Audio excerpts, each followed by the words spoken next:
stock earnings and favorite pastime. So let me just say, Wall Street Vegas, 2.5x. because their compensation goes up. Wall Street's wrong again.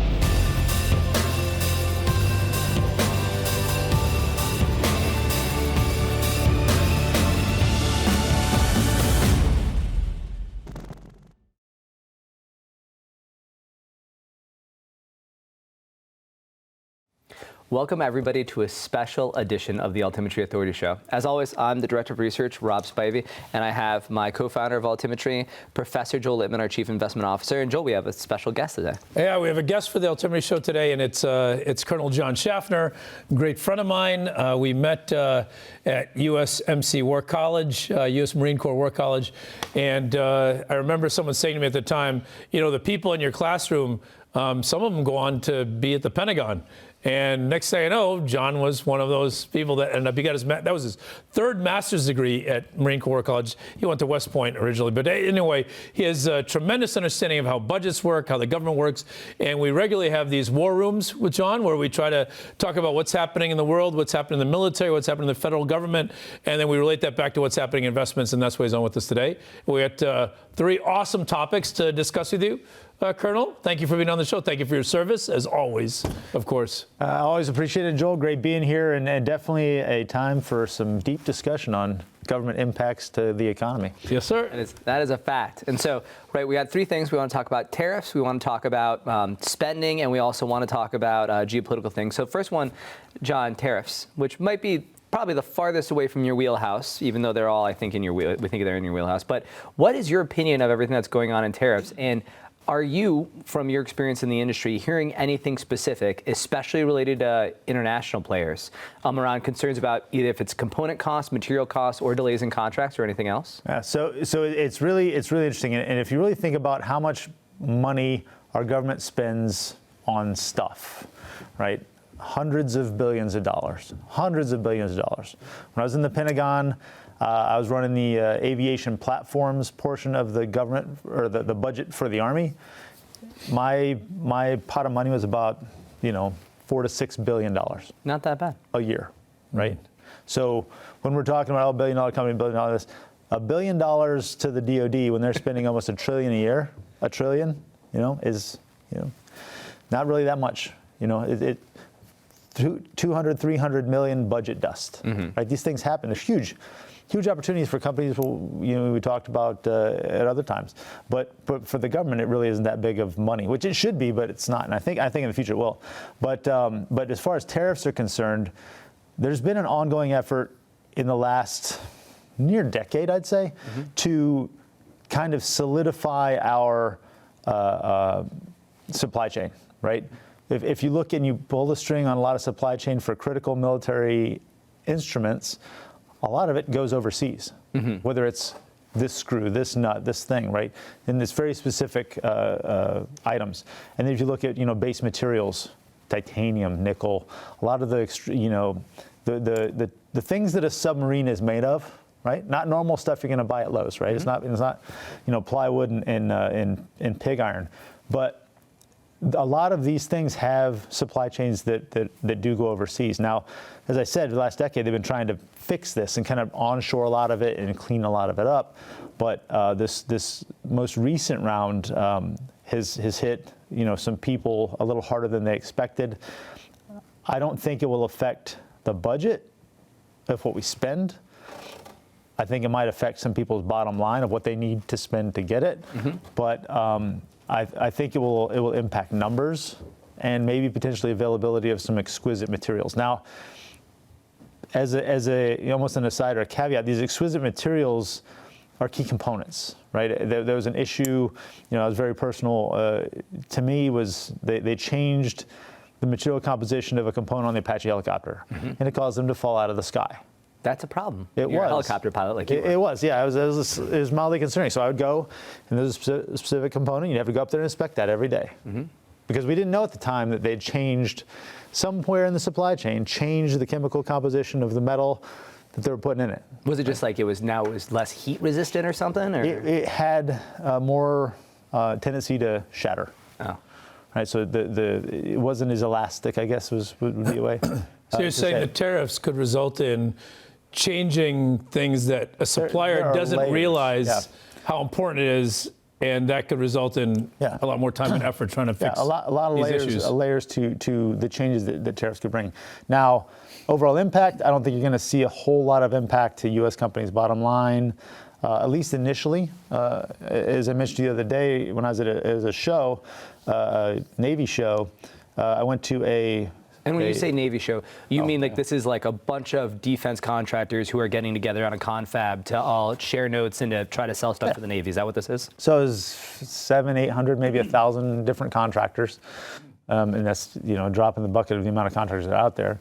And then, 10 to 12, 14,000 different contractors, military personnel, government folks coming in and asking these companies questions. So when I used to go with them as that procurement job, I would go like kind of behind the curtain and say, hey, this is what we're looking at production-wise for the next 3, 4, 5 years. Can you meet that production? And then I have to match up engines to aircraft, all that stuff, right? Yeah. So at one of these shows. So this specific company made a lot of exotic materials for submarines, aircraft, surface ships. And I said, hey, what do you get? Because I know the source of a lot of the materials is likely not the U.S. And I said, hey, the SR-71, people always tell the story of the titanium we got from the USSR. So this has been a thing for forever that we have to source from elsewhere. True, and it's better to source raw materials than electronics, obviously. Mm-hmm. But again, it's easier to test that they're not trying to put one over on you. But this company's like, we're taking really a wait and see perspective on this, because just like you've seen with these tariffs, in the beginning, roll a big tariff out. 3 days later, it's coming back. I mean, it's made it for much of a porpoising of the market. But even these companies whose basic livelihood is set by these tariffs, they're not concerned yet, because they think that it'll get worked out. But it seems to be, right, because you're retired now, right, and you're on the other side. Are you seeing that it may not be impacting, actually people are feeling it, but is it impacting the speed of decision making or anything? Is it causing people to kind of slow down and pause their investment at all, even that? So the tariffs aren't like the Doge activities. Those put a pause to a lot of things in the government, but I think we'll see a lot of increase in the speed of decision and the speed of contracting in the coming 3-4 months. And actually, that's a perfect transition, because the second question, right, we want to talk to you about is spending. So thank you for setting me up so I can knock it down. I'll try to anyways. From a spending perspective, what is your mindset on where government spending is right now, and specifically for the defense industry? Are they skeptical of cuts? Are they feeling cuts already coming? What are you seeing? So the cuts are out there. Mm-hmm. Having dealt with these cuts several times, and very recently with the last Trump administration, everybody freaks out, right? Like, oh my gosh, we got to cut 8%. And they're always, the first response is, okay, let's do a salami slice cut, or spread the peanut butter, right? Everybody gets an 8% cut. Then they realize that that's stupid. Then you have, like Secretary Hegseth put out a memo, 17 modernization priorities. Mm-hmm. These are protected. Okay, shoot. So those are cut 0. And possibly growing. Right. And that's step 4, right? So first thing is, okay, these are cut 0, and then anything else is cut now 12%, mm-hmm. right? But what you really end up doing, and this is just based on what we did the last time, because I was in there for it, is you really do a purposeful review of every program to see if it's really value add, right? And there's a lot of things that the government's building, especially the DoD, that may not be value add, may not be relevant to the current fight or the next fight or to national security, or just might be stupid, right? Because I got a friend doing some advanced technology work. This isn't his fault. He's just assigned to the program. He's building an electrified, the vehicle's called JLTV. Mm-hmm. And it's the big one, the Humvee replacement, is just massive, right, compared to a Humvee. But it's protected, which is important. So it's weight versus utility. It's already too heavy. Mm-hmm. I'm like, what are you working on? He goes, I'm working on an electrified JLTV. I was like, well, excuse me? Batteries underneath that? Right. So I'm like, hybrid? He goes, no, full electric. So 2 problems. 1, it's too heavy already. 2, I don't think Elon's putting charging stations in the middle of the Pacific or wherever we decide that we need to use these vehicles. Well, on that note, Colonel, I mean, they can talk about cuts, but I think what they expect is they're cuts from waste or abuse, not outright cuts. I mean, with what's going on with Russia and Ukraine, with everything China's doing with the blockade around Taiwan, and in fact, China infringing on almost every border of any country that borders with China as they redraw their maps over and over again, there's a need for more military strength on the part of the U.S., not less. So how can you talk cuts? How can they talk cuts at the same point as saying, but we also have to be prepared for even more problems from bad actors around the world? Yeah, well, a big case in point is nuclear submarines. We've got a new version of the nuclear submarines, the boomers, the ones that launched the missiles, and it was one per year. And if you live down by me, down in Northern Virginia, there's commercials on television saying, "Hey, come join," as if it was a military recruiting commercial. Come build submarines with us. Yeah. When have you ever seen something like that? Ever, right? Right. So it's you want to do something cool, you want to do something smart, use your intelligence, whatever. Come build submarines because they want to go from one a year to more than one a year. Yep. Yeah. So and that is a significant event because they're really having trouble staffing the product line of one a year. Abrams tanks up in Lima, Ohio. Ever since they came out, they've been making at least one a year up there. Now they're ramping it up, obviously, to kind of change a little bit and retool the government because the magical substance that makes the armor, which is what it is because it's classified, right? Magic. Dealing with that material is very challenging. You have to keep doing it or else you forget, right? The institutional knowledge goes away. So there's a lot of things around that in the government that provide limitations to these cuts. Whereas, I think we've talked about AI recently, a lot of things that will allow us to have efficiencies in operation to focus on, things that will push the military forward versus things that may not have the desired effect. We caught up last week, and I thought you had an interesting observation. That Navy show is probably a good example of this. But your point was the number of people at these conferences tells me being you, I'm putting words in your mouth now, tells me that we might not see all the cuts that people are claiming we're going to see just because everybody seems to think that there's still plenty of feed for the pigs at the trough. Yeah. Is that fair? I think it's fair because, starting with Huntsville and then the big government Salesforce show and then this last one in the Navy and then we got, several coming up, that they were expecting attendance to be down and they were really worried about attendance and all of a sudden you show up and they're breaking records. So breaking records in attendance at the defense contractor shows of various kinds. Yeah. Wow. So they're very much limited travel for government folks, and it seems like except for this. Now the good thing is these the Huntsville show. Huntsville is a place you can just drive to, right? DC, obviously, there's plenty of people there. Shocking. There's one coming up in Tampa for special operations that'll be another good bellwether because that's a little bit more of a travel for people because while Special Operations Command is there, Special Operations is all over, right?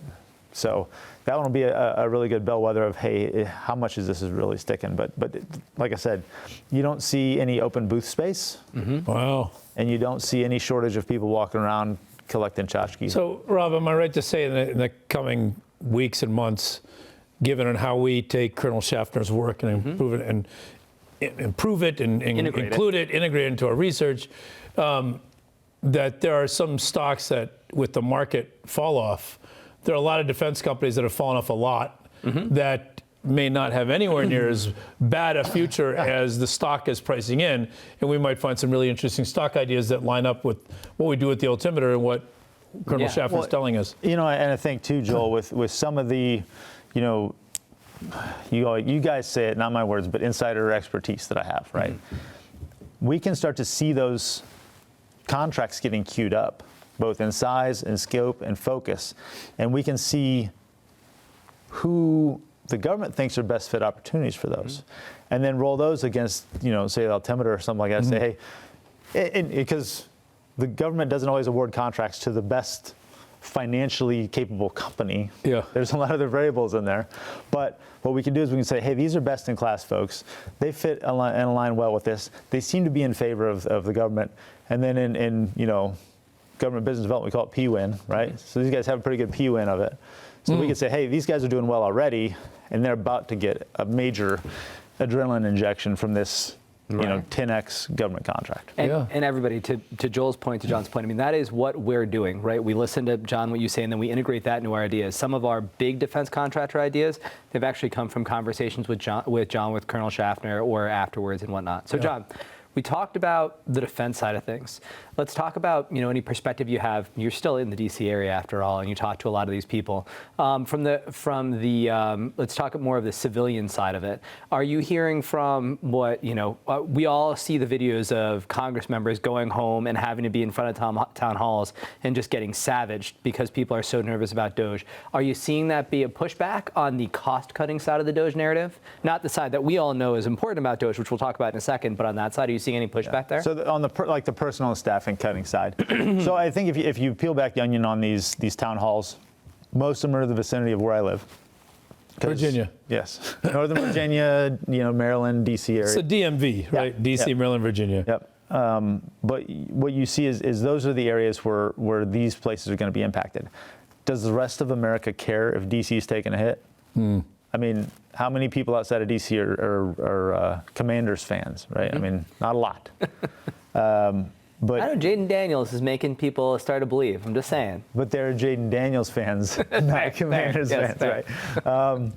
But I don't think I'll see a lot of Eagles fans or Ravens fans really coming over to the Commanders side. Not that I'm a fan of any of those teams, but I think that I think it's being covered well because it looks bad and supports the media's narrative. I don't know how much of an impact it will be in slowing that down. Now, there are some legal limitations, some things that, I actually pointed out to one of our mutual friends, that, hey, how do you fire a government civilian? It is hard. It is very hard to do, to keep them fired, right? It's easy to say, hey, you're fired, right? But this isn't The Apprentice, as much as some people may want it to be. There's a bunch of federal laws in place. There's unions everywhere in the government, even in places you're like, I didn't know you could even unionize.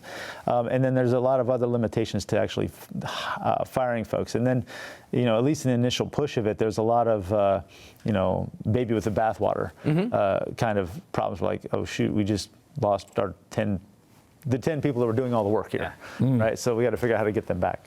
Sometimes when you cut deep, you cut in the muscle. Yeah. So I don't think the town halls are really going to be much more than a quick talking point. I think they'll get to the root of it. And believe me, having spent many years in the government service and touching different parts of the government, there is definitely room for improvement. We've talked recently about archaic technical systems. There's lack of processes. There's nothing driving efficiency in the government. It's like we talked about some of the things that we were going to talk about earlier. So you're throwing them up so I can knock them down. So the next question that we had for you is, let's talk about the reality of Doge, right? So anybody who's been following the work that Joel and I and the Altimetry team have written about, you all know our view, and it's backed up by the facts, is Doge is not about cost cutting at the end of the day. It is about AI and serious improvement in terms of government IT. And so, John, from that Which leads to cost cutting. Yes, which leads to cost but cutting. But it's not, it leads to, the efficiencies lead to much more cost-effective, cost-efficient things. But what you're saying is it's the technology push to put in that leads to these things, and not just, let's just go and cut and slash without any thought of the technology. Yes. Exactly, right, because a lot of that stuff, everybody, is just this idea of, hey, we're going through and finding stuff that we can cut, but that's not the focus, right? And so John, when you talk about, from your perspective, what are you hearing about in terms of the idea of Doge and AI and actual genuine IT investment that's going to transform the government? Are you seeing it happen? Oh, for sure. So it started prior to this administration. So that when large language models and other things came out, everybody saw immediate value, right? Because everybody downloaded it to their computer. And it took about 3 days until the government shut, OpenAI and Anthropic off of, access to the government. And then people just were working from home and using it at home on a separate computer. So it's not like it's a bad thing. You just have to check your work.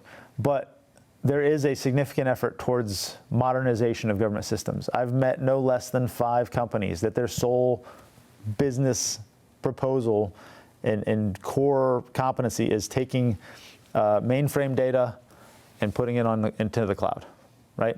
The demand for COBOL coders, any nerds out there might know what that is. The demand for COBOL coders has done nothing but gone up over the last decade because they realized, hey, we need to put this stuff in the cloud. Where's it at? Oh, it's in the mainframe in the basement. You mean a mainframe, like an IBM mainframe? Yes. Yeah. So. Well, I mean, because just for everybody who doesn't know, COBOL is a coding language that's literally from like the 1970s or 1980s. Like this is a dead language. People do not know how to do this anymore. This is why, right, the 70-year-olds who know how to do it are all of a sudden being pulled back in droves because as we're trying to figure out how to automate all this stuff, right? We need to start with that, and this, by the way, actually, it's a fun thing. You know what's something that can learn a language really quickly? AI probably could. Yeah. And so, but this is probably like another example of, when you think about Doge and Elon and AI and that idea of what this is doing, yet another example of how it can help. It's the hardware modernization piece. Well, hardware to cloud, because I guess cloud is hardware because it's, it has to be in a data center somewhere. But the hardware piece, then there's the software piece, whereas most businesses were, using some kind of a CRM, right? The government, I'm tooting my own horn way more than I usually. I was the sponsor of the first Salesforce implementation in the DoD.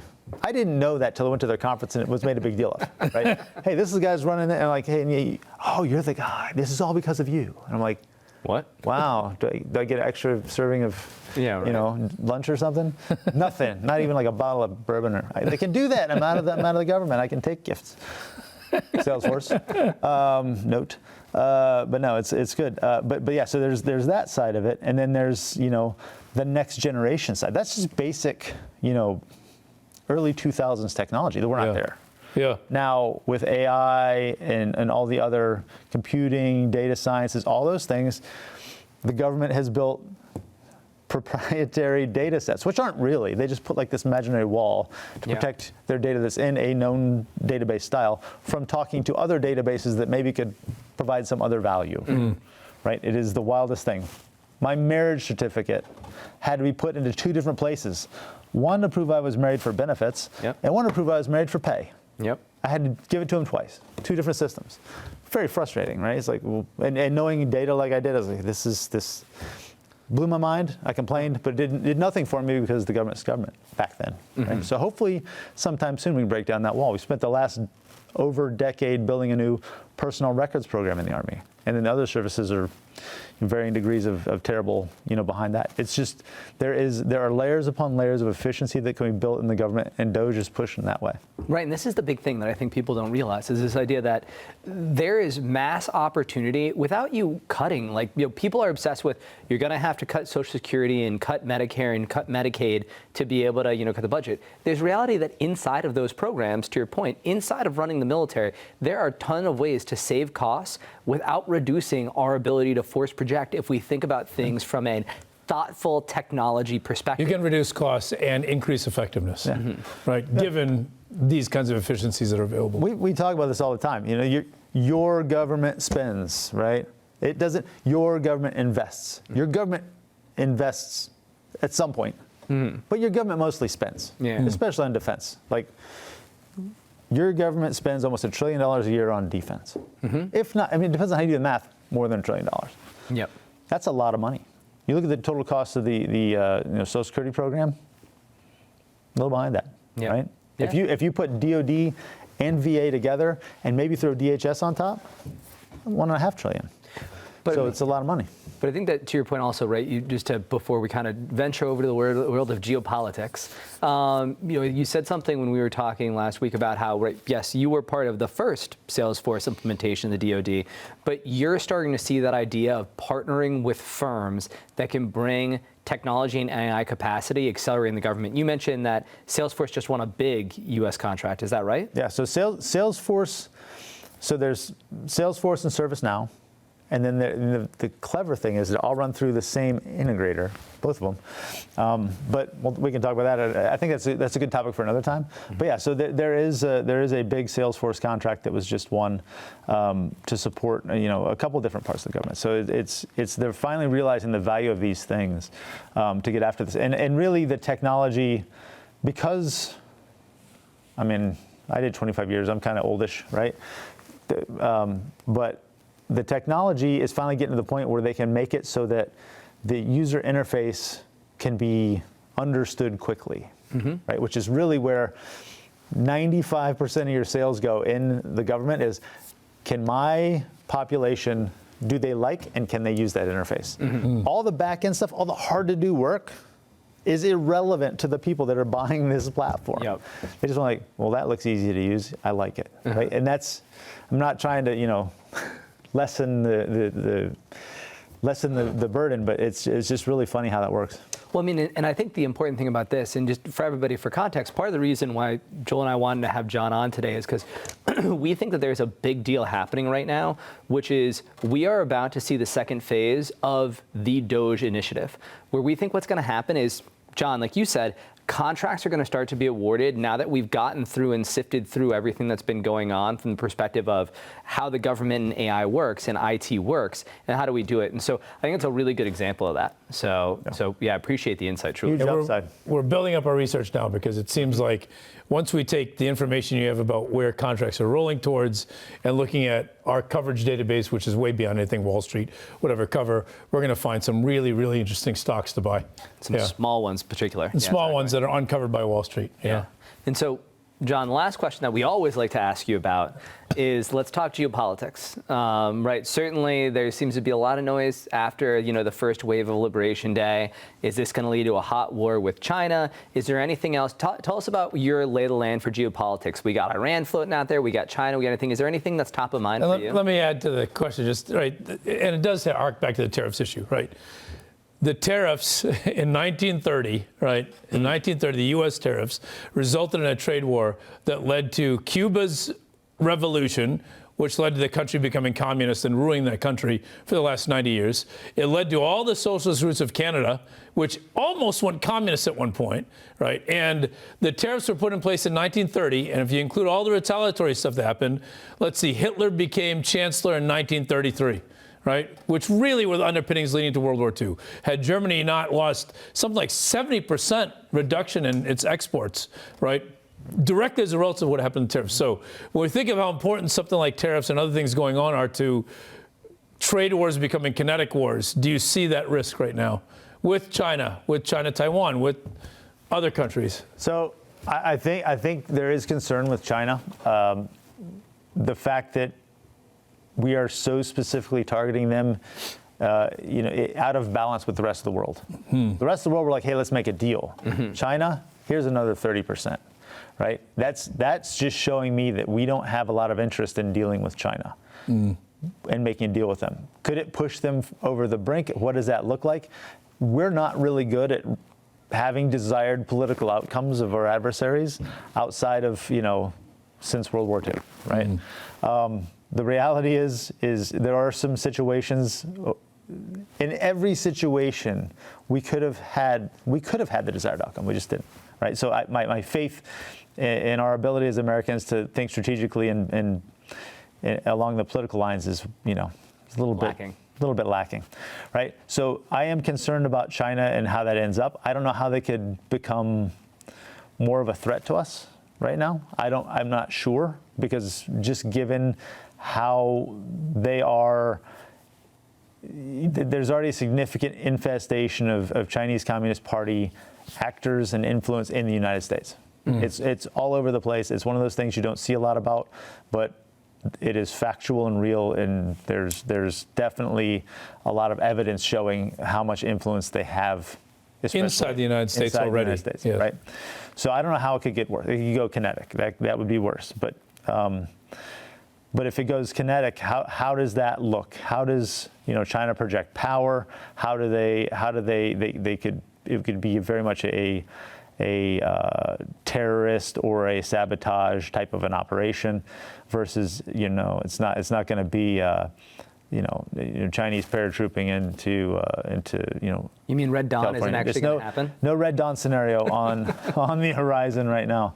They don't have the military ability to do it, though, right? They can cause a lot of problems in their region. They can put money into small terrorist groups that can cause a lot of terrorist kind of problems. But from a full-scale military, one of the things that's happening is they're running out of money. Yeah. Right? They're in worse situation to be able to compete with the U.S. on any major field, but they could still go after Taiwan.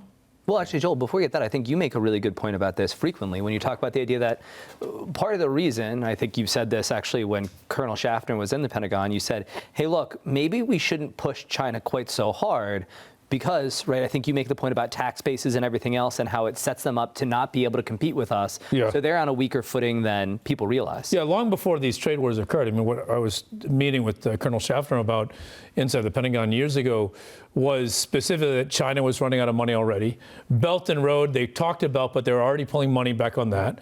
They're grossly over indebted. So the money they did have was coming from debts that were overly late, and I said, and the biggest issue was we could look and show that China's stock market peaked in 2008, has not come back anywhere close to its 2008 peak, right around August of the Olympics, right when China was in the Olympics. So they just don't, right? They don't have the 888. They don't have the money, and now they have enough money to cause a lot of problems in a terrorist kind of cellular way, but they don't have the ability to do a full-scale kinetic war with any major nation. Yeah, true. And if you look at the terrorist way, what examples do we have of successful Chinese terrorist operations, right? Could they go after other global extremist groups and subvert them or pay them off? That is a risk.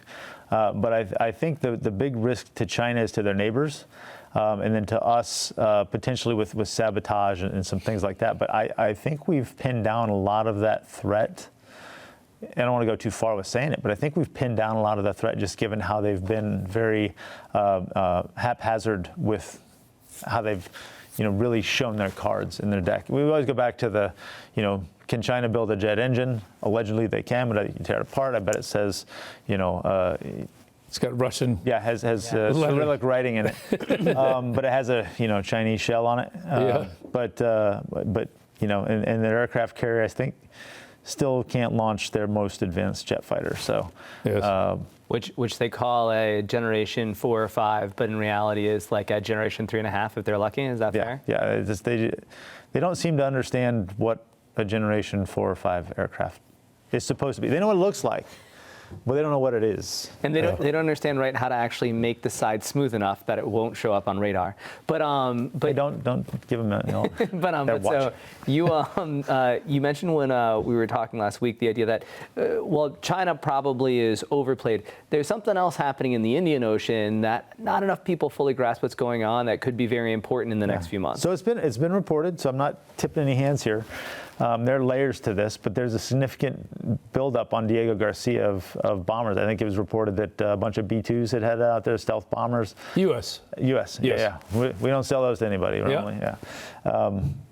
And Diego Garcia, it's an island in the middle of the small island in the middle of Ocean. the Indian Ocean. I think the British actually pseudo own it, but we pay good rent to them for it. But yeah, between B-2 bombers and a number of C-17s have flown in there, likely full of stuff that goes inside of B-2 bombers. So there's a significant thing. So now there's the upcoming talks. I'm not sure when this airs, but talks with Iran, ongoing talks with Iran, and people are thinking that is, hey, Iran, we're serious. We're putting all these things here. We can take out just given what happened recently to the Hezbollah and Hamas, and how they were just functionally hobbled, right? Doing that on a larger scale with American firepower, more American firepower, is something that's possible. And it showed, Iran that there was a significant risk to that for them. Yeah, if you will. Well, we've said we want to have a conversation with Iran. We're also showing them over here, hey, see this stuff over here? The reason to have the conversation. Hey, let's make sure we have a constructive conversation. But at the same time, we kind of alluded to this, Diego Garcia is still far. Everything's far from China. But Diego Garcia is another potential avenue, and it's a little bit closer than, say, Missouri to China. But it's not Okinawa, I'd have to check the where strings, it's right on top right? of Guam. Yeah, exactly, which they're staring at. Or northern Philippines. Yes, Yeah. exactly. Yeah. So one last question, John, before we wrap up. Is there anything else that you just think people aren't thinking about that keeps you up at night from a geopolitical perspective that you'd say, hey, if you are interested in diving into this is something you might not be thinking about? So I think and everybody talks about NATO, right? But I'm concerned about the structure of the EU moving forward. I mean, the EU has a little bit different of a focus, much more broad than NATO. I don't know if it's good or bad. It's definitely foundational to the European economics right now, current economics over there. I think there's some fractures forming in the EU that have me concerned. Now, I have to do some more work on this because that's why it keeps me up, because I don't know, right? There's a ton of Russian influence in Europe. We don't understand as Americans how much Russian influence there is in Europe, in media, in all these things. And then the counter to the Russian influence is also very extreme kind of views, right? So if somebody is seen as counter to the status quo, as they say, they're automatically Russian leaning. So there's a rift forming, starting in the Eastern European states, which are kind of essential for security against Russia, should they decide to go over. And then if you look at some of the happenings even in France, where there's a lot of instability and lessening trust in government, not only locally but as far as the EU goes. I think that to me is very concerning.